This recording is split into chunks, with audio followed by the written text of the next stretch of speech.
Zenit, to his credit, has largely been finding wins on non-AD carries. So banning away the Ezreal makes some sense. Lehens and the Frostmancy that Griffin have done, or the double relic shield, has propelled himself to some pretty high gold Galio support builds, so they're going to take a Galio ban as well. A lot left open that could be considered the Yasuo first picked in this series 1 week ago. Let's wait and see what Griffin want to consider with their final ban. A Gragas ban, which is quite interesting. It's another one of those supports that can be put alongside the Yasuo in the bot lane. And okay, BDD saying, give me the reins, I'll do the carrying. And what do you pick into LeBlanc is a frequent question in solo queue and also in pro play. Very dominant mid laner, but no flex about this. We're 9.3, some of the flexes are gone. Therefore, first pick LeBlanc over Urgot, over Yasuo, over a lot of picks that people would consider. We'll see what the lock-ins will be from Griffin. Seems like they're going to claim a flex pick of theirs in Vladimir and potentially an entire bot lane with the Vladimir Shen that isn't always something I'm a big fan of, but certainly scales into big-time relevance. Yeah, and it also is League of Shen that he does love his Shen. Could be bringing it out here. That does leave the Alistar available if you're talking about other supports that love to knock stuff up and play alongside Yasuo. Alistar is the obvious one. They don't ban that one. They want to take away the jungle of the Gragas potentially as well from Umti. Don't know about you, but in some drafts I'm kind of rocking up back and forward thinking, okay, we're going to see the pick, and you see LeBlanc and you think about things that can work into LeBlanc and you say the word Zed and you wonder if Chovy would give us his first Zed. That would be a really You're going to keep the whole chat awake right now. I'm keeping them away from bed. You're putting them to sleep if it doesn't get well, you know, if it doesn't get picked here. Well, Nuke Duck played it over in LEC. That means it's competitive play ready as far as I'm aware. We're going to see potentially a jungle Aatrox be picked up here, at least the Aatrox taken as potential flex. This would be the matchup we saw in the previous game that usually in the LCK has been very LeBlanc favored, and it turns out that in the first round, you can head to bed. All right, guys, that's it. Head to bed. You can go take your nap. As yeah, Zoe versus LeBlanc coming in here. Lots of flexing still left available for both of these teams, at least with the Vlad and the Aatrox here. So definitely some stuff to take note of as we do move into second bans. Kalista going to be denied here alongside of that Alistar. They seem to be wanting to make Alistar very accountable, because at this point, when we saw the Alistar not picked up, you knew KT would take it because it does, again, play into a potential Yasuo bot lane if they want it. And now you're taking away Kalista to give Alistar kind of that free laning phase, where after 6, Fate's Call means you can go in with reckless abandon. As Snowflower, traditionally a playmaker, and get away with it. Double 80 carry ban here, as a scaling choice of their own is going to be denied. Let's see how Griffin are going to approach bot lane, as right now you increasingly think it might actually be just this Vladimir Shen duo. Yeah. The Sivir would have felt fantastic alongside of everything else on the side of KT, especially the Aatrox that needs that extra speed up, that just want to dive into that backline and go head forward, head first into the play. You would assume that Tarzan must have been playing a lot of Kindred in offstage matches, because it's a pick that has actually never worked for him in pro play. It's not necessarily one that I would own as a Tarzan pick in the past. This, of course, would be right in that wheelhouse, and they're going to roll with what Humble Life couldn't put together, the Shen and Nocturne synergy, in order to look for reliable picks and build full damage and have that overshield with the Stand United. Kai'Sa nearly immediately picked by the side of KT alongside of Urgot, so that does confirm the Aatrox into the jungle. And a very strong lineup, actually. I feel like drafted here from the side of KT. We'll see if they can read into that Nocturne play and try to shut that down as well. So Smeb got away with Vlad into Urgot, but was that more about the misplays and the plays? It seems like the thought here from Griffin is yes, because they're going to take Yorick Mari into Urgot in the top matchup that we had on the weekend, last weekend, in a matchup where Urgot is going to be under the microscope here. Urgot is very, very reliable. We know what he does, but Yorick Mari can be really overwhelmingly annoying in this lane, and it can certainly snowball one way or the other, where both of them might have trouble just entering lane against the opposition. That'll be an interesting one here. Umti going to play something that Tarzan debuted in Korean competitive play with that Aatrox into the jungle, whereas Tarzan gonna show us how Bono should have done it and how Hanwha Life should have done it in game number 2 of the previous series that we did just cast. About an hour and a half ago now. It was a while ago now. There was that extended break. We take a slight pause so the coaches here can shake their hands. Want to make sure that's all in the books. No excuse, the summoner name there for the KT coach, and it's just such a weird quirk of the system to have a rematch 1 week after the first round robin. Same teams, once again, this LCK summer rematch. Doesn't feel like it's going to be that epic duo of series to complement what was an amazing 5-game best of 5 for the LCK Summer Final, just because KT are in such a different spot ladder-wise, but the ladder doesn't always matter. KT showed that against SKT in what was a very competitive series. In this game 1, you already talked about the tier list champions. There are definitely some picks that could hold value, and if you get Yorick far enough behind, there's a possibility that you get blown up by both opposition, Urgot and LeBlanc, and snowballed through. But because it's Griffin, because the nameplates are on, it's very hard to tip that to happen. It is as well, and Chovy once again will have his hand on the Zoe for game number 1 of match 46, our first matchup of round number 2, KT versus Griffin.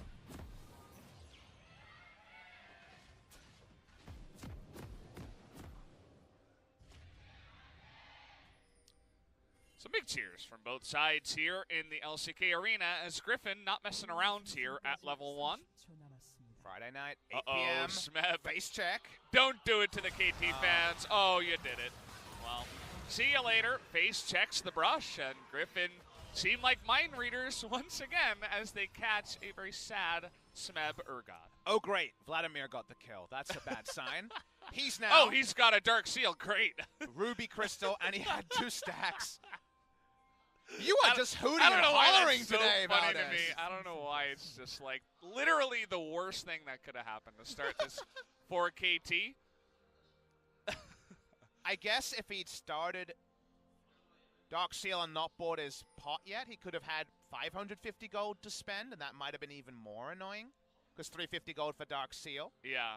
But, yeah, I mean, we're right up there in terms of bad feels with obvious gold spent at level 1. And that means that Vladimir and Shen, they don't necessarily have a lot of experience advantage. That's not how it works anymore in League of Legends. But they've definitely got a tempo advantage. And some of those Q trades are going to hurt just a little bit more than they should.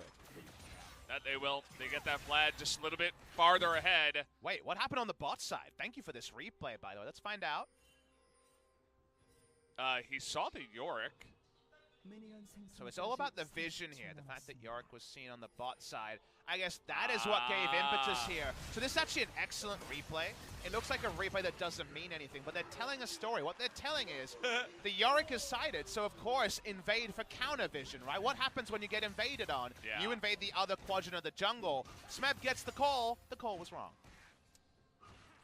It's kind of like little plays like that. You can see the thumbs up from CV Max too, as it seems like that was definitely a set play. They're like, okay, we can do this, show the Yorick, bait the top laner into checking, and, well, gives the big thumbs up as if they needed to use the special cheese play. That's the weird thing, up right? against KT in this game when they're 9-0. That's the part that was dawning on me as you said it, is like, holy crap, that is 200 IQ. Yeah. Save that play. Don't let it be shown.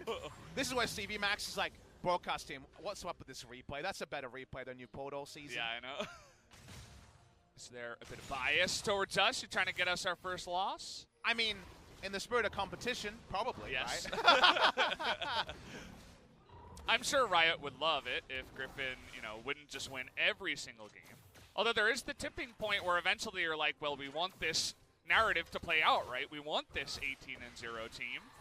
I think it was a really good discussion of this. If you saw, I don't know if you saw this one, Valda, some of our fans would have seen the interview with Dracos talking about, G2 and their dominance and potentially playing Shaco mid and how they should interpret a team that just looks wantonly dominant in the league. And, we have that. We have Griffin in our league who's very similar in just what they've been able to pull off. And there's always a lot of different ways to look at it, because I know I would love more candidates for a, on paper, amazing 3-game series for Griffin versus a team. Like, that's the ideal. Yeah. But there's also when a team is playing at this level and there's replays like that that show kind of the next level things they're doing, as Chovy does take quite a lot of damage from BDD in a tricky matchup, you can also just sit back and learn something about the game and appreciate the nuances of what allows Griffin to stay ahead. Because it's not just, wow, these guys click their buttons well. They also out-macro you in little ways like that that can get you similar leads. Sometimes all it takes is one kill to really sway a lane in one direction. I mean, thankfully, at least for KT, it's not like the kill we had in the first series of Down1 versus Hama Life, where it's LeBlanc and Lee Sin. They just shut down the Syndra, and she's essentially useless for the majority of the game afterwards. But sometimes it's all it takes. One mistake, as we haven't engaged down on the bottom side. Lehens, he's ignited. He's going to taunt away, though. One last stun. He's going to be able to flash away, though. The empowered Q by Viper, trying to do enough damage to Snowflower. Not quite enough, as a very extended trade ends up being actually even towards the end. No item lead for Lehens. Doesn't have a Ruby Crystal. For that to be a bad calculation, just such on a sliver. With the extra shield coming from the passive. Umti's here. Not level 6, of course, so can't go for an insane turret dive. Puts down the deep vision, and it does spot Tarzan. Spots him here, in position, just running straight at Umti, actually. Is going to take a hefty amount of damage on his way out and won't be taking any fights there. But you can see also just the sustain of the Vlad is going to be feeling a bit better, as he does have the pot. And no pots left on the side of Snowflower and Zenith, so they're going to have to go for that first back. Sustain advantage can be relevant. There's no charges of the refillable either for the Vladimir, but like you mentioned, does have on command healing. Exhaust, Thrift Shop to put down just to allow Chovy to stay in lane. No backs yet for either mid laner, but you're seeing what we didn't see as cleanly in game number 2 of the last series. There is a meaningful CS lead for the LeBlanc. Does help that because there's a Nocturne side of Griffin, there is a lead also in terms of jungle presence in the early game that forces Chovy to play on the back foot. Snowflower took a whole lot of damage freezing this wave. He's low. Went down to 95, it looked like there. But he did have vision of the Shen and moved far enough up to see also Viper. So wasn't too worried about that, but is going to have to go for a back. We got this Infernal first, too, which could make some action happen early on in this game. Should be something that KT are thinking about, finding a way to start. They should be communicating back times and trying to play around that objective, because it's one that they have the invitation to, given that Tarzan is on this Nocturne. The solo lanes are in a really good spot for KT as well. Should be first rotation from mid lane from BDD. So for now, at least, it's another one of those early games, another one of those game ones where KT are in no bad position 6 minutes in. So he picks up another exhaust here. Always pretty nice. The second the LeBlanc hops forward, you can lay that down, try to land a sleep trouble bubble, something like that, if the LeBlanc is not in his timing. Very interesting first buy from Zenith. Look at this. He bought boots and also started to work towards a Bilgewater onto way to a Blade the Ruined King. The boots purchase is the surprising one to me. Not always something you're going to get this early into the laning phase. Might have just been a quirk of a, I guess, 1,200 gold value back, but either the back timing or the item purchase here, I do find surprising. Can chase for some of those extra autos onto the Vladimir potentially. Yeah. Chovy taking a lot of damage, but Tarzan is nearby. You have to wonder whether that was a bait or just a nice little trade there from BDD, as he ends up picking up Redemption. Level 6 on both junglers. Nice. They know they're here. Yeah, Tarzan gonna spot him out, puts down a ward. But you can see lots of pressure already by the side of KT around that Infernal Drake. And even around this blue. It's around the side of the map where they should be stronger at this point in the game, so you understand the invades. Lehen's not level 6 yet to instantly respond. So right now we are zooming out to see the bot lane positioning. KT have first response to this, and Tarzan's just happy for it to release. Oh, bottom lane. Even play comes down. But, well, actually no. None of the action does end up unfolding here, as the trade will be important. A lot of mana gone and a bunch of health as well, as Umti is continuing to push in here. LeBlanc shows back in mid lane. Remember, Lehens has ultimate to move over, so Tarzan doesn't have to give this up. It's reset once. Okay, in comes the fear, but Tarzan takes a hefty amount of damage. Even a swing by the blue buff, that gets him insanely low. We'll have to rethink how long he stays around here, but you can see he's even considering going down to the bottom side as low members of KT remain there. Do notice he has no other camps to go to, only now the Wolves respawn, so this is the best use of his time. Waiting to combo with Griffin. Lehens walks up, gonna claim this blue. You'd have to assume he gets it finally. Plant used here. Red buff gone on Tarzan immediately, and it seems like just the win will go the way of KT as he is able to snatch away the blue buff from the side of Griffin. And already, even though this is a micro victory, you say, okay, you got pressure in the mid lane, pressure in the bot lane, and you stole an objective. Is it the Infernal you wanted to sneak? No. But it's something. And micro wins against a team that has only lost a single best of one. Speaking of that team. Okay, going in with the Paranoia here. Has that Submarine Sen coming in. But the ultimate is proc, the World Ender. The question is, can he get away? Waits to flash afterwards, and he will, in fact, get away here. Snowflower in position to help out just in case, but they don't need him. The Paranoia just traded for that flash. Flash timing there, good from Umti. If he flashes any earlier, there's a real chance it doesn't do anything. Waits to ensure no trouble bubble was going to hit him to signal his death after the passive as he died. Oh, no. He died. The wolf. Oh my god, the big wolf! It's the big wolf. bad wolf! He returned! He's back! He's back in LCK! Wait. He eliminates Umti, 1 kill to wolf. Has anyone died to the wolves since, was it Dyrus on Jungle GP? Because it's usually the Krugs that get the kills. Yeah, Peanut died to the mean, Krug camp, you remember, at Kesper Cup yeah. In 2017. The big bad wolf did it! He actually did it. Welcome back. Get an extra Can we get a kill on the replay board on that here. one, observers? Did we get that one? Did we catch it on camera? Oh boy. And, you know, that's just, that's really annoying for MT, who, that's more of a tilter more than anything. No, don't worry, it was in a Warrior Enchant shopping timing. Oh, okay, that makes sense.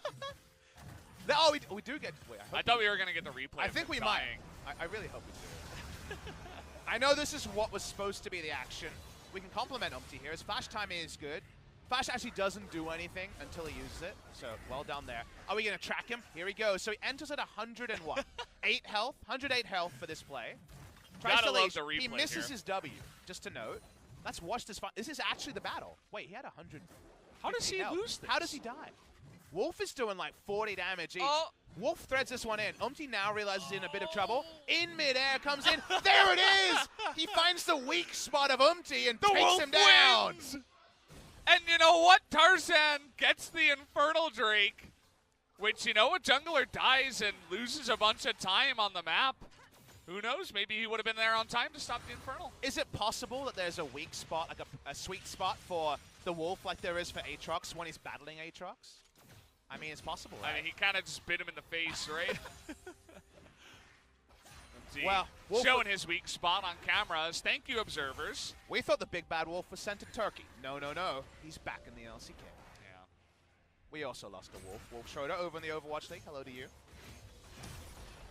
Sent us, you know, nice little message after that one as well. What do you think the message means, Valdez? The message? Yeah, what does it mean? It's a coded message. He's a Griffin fan. He is. Well, can't blame him. BDD could be in trouble here. As Umti, he's mad. He's got a level on Tarzan too. He wants that damage. Griffin have a kill. Kill was the Vladimir at level 1. Of course, executes don't count. The wolf here, 1-0 and 0. Might have to name it. I know LS has names for the A and B side. Yeah, Agatha and Bertha. Yes, exactly. For the Grumps. I've got them, you know, memorized just in case he's coaching. Can he be Aaron the Wolf? Aaron can be an A-side like wolf. Aaron. All right. Well, Aaron, very bloodthirsty in this game. Chovy walking out. We saw he got a very nice trade onto BDD's bot lane. Viper, he's angry, getting on in there. Huge shield comes in for Zenit, including the magic shield. Looks like he picked that up, and he will survive. So he was looking for summoners there. You noticed that he was able, with his early lead, to get a lot of items for 13 minutes in. Gold lead and Infernal. He was looking for a flash. Doesn't find one. As here's Umti. Yeah, face checking that one, but the W will sail wide as the pool will be able to dodge it. Amazing how much of the action was in a replay. But we're back on the Rift. Do you know if there's a different chime when you have this Yorick Mori skin and you pop your ult. Because the cool thing about Yorick is, I found out playing Yorick, is that there's this really cool tune. I don't know if I've ever played when you pop Yorick. out the Maiden. When you pop out the Maiden, there's this kind of like beautiful chime that plays. I wonder if there's a hard rocking chime with the pentakill Yorick. There should be. Free ideas. You would assume Riot. so, right? I'm always a fan of you know, new stuff in skins like music and interesting little tidbits for sure. So would like that as well. See Proto Belt finish here for Viper. He just gets to be annoying up against Zenit, who does have a decent amount of sustain himself with the Blade of the Rune King finished here. Vlad's level 9, close to 45% CDR. I think he's around 41% or 39%, because you're taking these scaling 1 to 10% in the top tree of the stats, and you also have Transcendence, which will be live soon. Actually, no, I'll tell you a lie. I'll have Transcendence very soon, but it's level 9, not level 10. So we'll be very close to 45% CDR when he gets that level up. Regardless, going to be obviously super annoying with the Stain. Huge information lead here for Tarzan. He's got a ward, and Umti doesn't know. Well, that was a visual bug, not just pretending to face check as the fight will begin in the bottom side, actually. Paranoia, though, going into that backline. Kai'Sa in a lot of trouble, is going to try to ult away. They both flash over the double swipe right in the face of Alistar and the Kai'Sa. But can Smeb turn it around here? The fear beyond death, but he's all alone. As what is going on here? Griffin trying to take as many members of KT away as it's just the remnants of a dead fight on the side of KT. Looks like 4 kills, maybe 3 of them do go the way of Griffin in that fight. The vision lead there was the big reason they got that lead, similarly to how they got a lead at level 1. And you know somewhere Vedius' mouth is still agape. The Nocturne passive got a double kill instantly. It's the dream, right? You got them both in front of you. They both have so little health. But what are the chances your passive is back up as well? I know. We're going to watch the replay here. The timing. You know, some people, they have different things that get them going. This for sure is Vedius' dream. We're watching the replay. Remember the summoners are still up. They were trying to be blown earlier, and here it is. Oh, man. Plus 600 Thank you for that sound effect as well, Papa. We were all thinking it. Not often that an Urgot actually gets to kill a Vladimir, given that Vladimir's pull gets him away from the fear beyond death. He's chased down, though, the death not in vain. Tarzan, 3 kills picked up on that little turnaround. He's feeling pretty good about himself right now. Picks up a BF sword already as that GA is going to be really quickly down the pipeline here for this Nocturne. You know, I kind of wish he flexed and built an Infinity Edge. He's already got the stopwatch, right? Yeah, come on. Just do it one time. Less troll than on the previous patch, much more viable now, of course. Yeah. Viper and Lehens, they got the turret first as Shen and Vladimir. That tells you how this game is going. This duo lane not known for their laning potency, but they got the early lead, they got the kills, and now the Nocturne super fed and Sword and the Maiden taking down the Infernal with his girlfriend. A happy Friday night date for the Yorick. Why not? You're eating well. That's a whole dragon for you, the wife, and all the kids. I don't know if they're married yet, so you shouldn't assume. Well, okay. But the kids are still around. The maiden and the 3 kids that are just there. It's 2019. People live progressive lifestyles now. Sure. Griffin going to take both objectives. Oh, that feels terrible. This game's already a little bit silly, Valdez. They just got Infernal and the Rift Herald as Vladimir is out of lane first. And the Mountain, you know. Don't forget about that. They don't have an 80 carry, and their Siege is basically Zoe. So that's going to be a fantastic Drake for them. KT, they really have very little agency on this game right now. The Rift Herald will force them to move. The sheer amount of damage already on the Vladimir no doubt can force them to move. LeBlanc has been wailing away and having a good laning phase against the Zoe, but increasingly that means very little. Yorick and his girlfriend are back bot lane, and no one wants to enter that lane. LeBlanc's going to try, but it's after the turret is dead. Yeah, Smeb's up towards the mid lane, as it seems like there was just a kind of missed timing there, as someone should have been there to at least kill the minions and stop the push, but just a bunch of extra gold go the way of Sword and Griffin. Are we really full zooming on cool back animations? What a play. Yeah. well. What's your take on Vladimir skins? What's your favorite one? You know what? It's hard for me because I don't remember all the names, and That's in okay. the Korean Describe client, it's just like what does it look like? The one that's farthest to the end, you know, I always assume is the coolest, but I don't play enough Vladimir to really, you know, experiment with all the different skins. I was always a huge fan of the marquee Vladimir, the one that's very Castlevania inspired with the blue coat. Mostly because from release, it's always seemed really small, so it feels like invisible power. We are dumb on smaller gaming. hitbox, right? We are dumb on gaming talking about invisible power with their special meds to get better in the game. And yeah, what's wrong with some marquee Vladimir, right? We did actually get an update Sure. on that. They're talking about traditional Korean medicines like ginseng and things like that. We should mention that out loud, otherwise it comes across they're not a bit actually, dodgy. you know, as far as we know, popping not. some, you know, well. No pills being popped. Maybe some secret information there given that way. I feel like that legendary skin for Vlad is one of the ones that was done pretty well. So the Bloodlord one was always big because the animations were cleaner, so actually last hitting was a lot easier on that skin. That's one of the kind of edge cases where it always feels weird to evaluate because yes, it's not invisible power, but especially if you're not a good player like you and I, it is very valuable to have the last hitting skill. Look, we're Wood 5. Why do you gotta include me? We've confirmed we're Wood 5. Are you gonna say Wood 5 is good now? I mean, it can be interpreted as good. We're good at something, which is losing. And, it's true. We're consistent also. Yeah, exactly. Kinda That's like, something we ask of many of our pro players. Are we the GRF solo queue? Well, we're not the Griffin, that's for sure. Yeah. We don't play enough Annie. I'm sure LS would be very angry. So I was on a 7-game losing streak in solo queue recently. You can confirm it. It's out there. My account's Papa Smithy. I snapped it with a Annie support game. So, there you go. You know? It's a pick I enjoy too, but LS made it famous. So shout out to LS. I needed that. You just got to listen to the coach in our lineup, you know? He knows what he's talking about. Roaming gank by the girlfriend.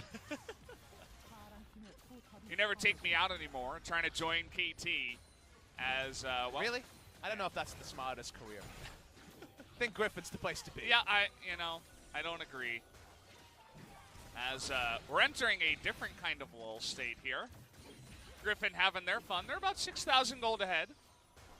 And the Sweet Hat already done here. Are we going in? They're going okay. They say, Alistair, we don't care. We love all types of meat. We'll be eating beef tonight, and, well, that was pretty easy for them. They knew his ult was down, and then his health bar was down, so that's the only information that Griffin needed. We're getting the full zoom on everything today. I like how the sword is still through his heart, literally. Yeah. It definitely feels like our observers are having fun. Vladimir needs kills. Trying to get on in there as BDD's clone does go down, but that's just about it. BDD just barely making it out of there with the skin of his teeth. I don't have any analysis. They're just dunking on I guess them. we're done here. They're just dunking on them, Valdez. Alrighty then. Well, well, you remember how the telecom war actually lived up to what it could be? Unfortunately, game 1 here is the opposite of that, where it really isn't a LCK Summer rematch in hype levels. Yeah. KT were dunked at level 1 from macro. Some micro moments have gone against them. The macro also was hurt, and now we're talking about girlfriends and support Annies breaking losing streaks. Yeah. Well, Chovy zoned Zenit out of even getting close to that Infernal Drake if they were thinking about it. As BDD, I doubt he's running straight at them. I've got a good read on the visual bugs on the. I've been casting this patch for a while. Costa, by the way. Yeah. Well, it is an Infernal Drake, so KT's going to start it and say, well, let's fight. TP coming in.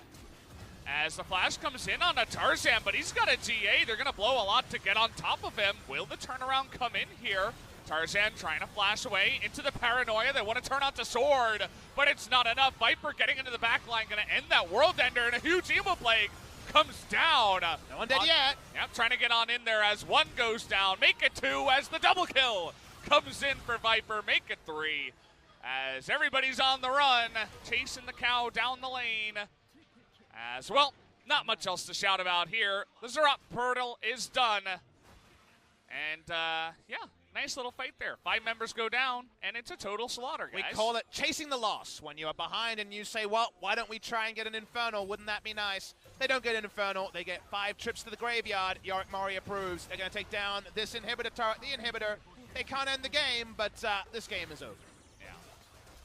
Well, I said that maybe one of these days, one of these teams is going to step up and actually challenge Griffin, but I said maybe it was today. Well, game number 1 does not tell that story, as it's 11-1. Nice zoom in there as well. Let's take a look at the replay. They come in about, what, 7,000 gold behind to start this. To their credit, they blow up through a shield from the Shen in that one, but unfortunately, Tarzan gets to swag walk away. The Urgot ult misses the insult upon injury, because actually if the Urgot ult hits there, Smeb might actually be able to go 3 or 4 man Fear Beyond Death. That one, just like Khan the other day, is going to go very wide. And then Viper says, ooh, another pentakill, potentially. Can't quite get it, but that was really the only thing on the mind after the early play. And so Griffin find themselves with double Infernal. A Vlad that is insanely out of control with Zen picked up here for the Kaisa. Zenit might be going for a Rage Blade third. He won't finish it because the game will be over, but he has the Wit's End Blade the Ruin King for a lot of on-hit synergy with this build, and the Shred also would play into that with the Shred on Wit's End and the Shred on the Rage Blade.